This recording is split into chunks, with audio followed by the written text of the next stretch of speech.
Supporter parisien, est-ce que vous vous souvenez de ce joueur? Non?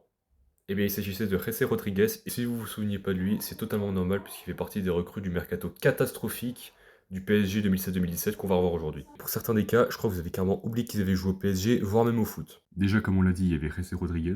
Il a été recruté du Real Madrid pour 25 millions d'euros. Il y avait une époque où il était considéré comme un des plus gros cracks du Real Madrid. Au final, il n'aura joué que 18 matchs avec le club parisien, avec une seule titularisation. Il partira seulement 6 mois après à Las Palmas. Il va enchaîner des prêts au Sporting ou Real Betis. Il restera officiellement joueur du PSG jusqu'en 2021 où il partira définitivement à Las Palmas. Il aura eu au final plus de buzz en tant que DJ que joueur au PSG. Ensuite, on a également eu Gonzalo Guedes, qui est arrivé pour 30 millions d'euros du côté du Benfica avec le statut d'énorme crack pour au final 13 matchs joués et 0 but marqué. Et il est reparti 6 mois après du côté de Valence. Probablement un des plus gros gaspillages d'argent de la part du PSG. Gregor Skrikoviak, arrivé au PSG pour 28 millions d'euros du côté de Séville. Il faisait partie des plus grosses priorités de recrutement de Unai Emery. Au final, il n'a pas pu s'imposer dans le milieu parisien et ne disputera seulement 19 matchs pour partir la saison d'après à West Bromwich. Comment parler de ce mercato sans parler d'Atem Ben Arfa? Arrivé gratuitement en provenance de l'OGC Nice, il y avait eu énormément de hype autour de son arrivée, et surtout après sa saison incroyable et le fait qu'il est arrivé pour la première fois dans un gros club européen. Au final, il jouera vraiment peu, voire même presque pas. Il sera complètement écarté du groupe à partir de la saison de 2017-2018. Il aura quand même enregistré pas mal de masterclass en dehors du terrain. Avec par exemple sa première conférence de presse au PSG, sa publication Insta où il célébrait un an de sa mise au placard, ou même carrément quand il fait une vidéo pour demander du temps de jeu au PSG. La vidéo, t'as l'impression c'est un mec qui se bat contre sa dépression, alors que non, c'est juste un mec qui joue jamais et il demande du temps de jeu.